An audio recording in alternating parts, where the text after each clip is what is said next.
Luto tayo ng ginisang kangkong with beef shank. I just put a little bit of meat. Ito, luto na siya. Sinasati ko na siya. With garlic onion, soy sauce, vinegar, oyster sauce, black pepper. Lumid na natin ang green beans. Green beans at kangkong. Lutuin muna natin sa plate ng 2 minutes. Ano, saka natin agad ang kangkong.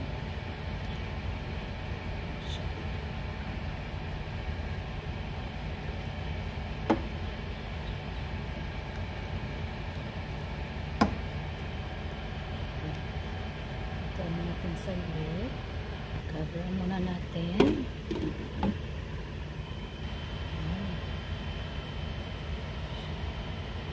Hinaan lang ang apoy. Mga low to medium lang siya. Kulo na siya.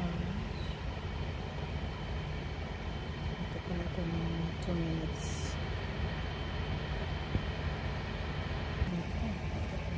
Luto na. Lalagyan natin ang kangkong.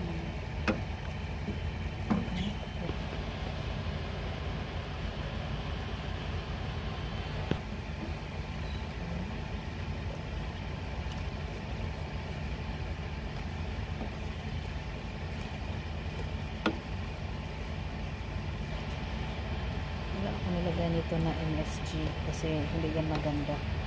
Kasi yung soy sauce meron ng MSG yan at saka yung oyster sauce. Ito na natin kailangan ng MSG.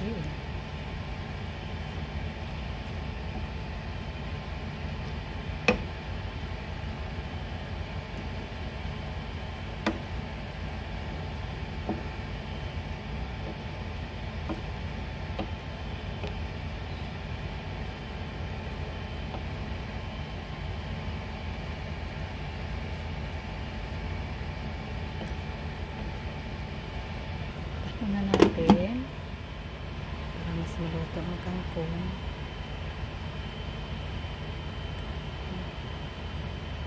Mga 2 minutes lang.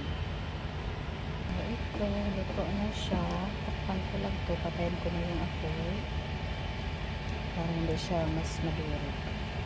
Ito na. Ito na ang ating ginisang kangkong at saka green beans. Wala nalagyan ng tomato. Ayan, ito na. Thank you, Lord. Thank you, Lord, for everything. Thank you guys for watching. Stay safe. God bless you all. Pagpalain kayo ng Diyos. Bye.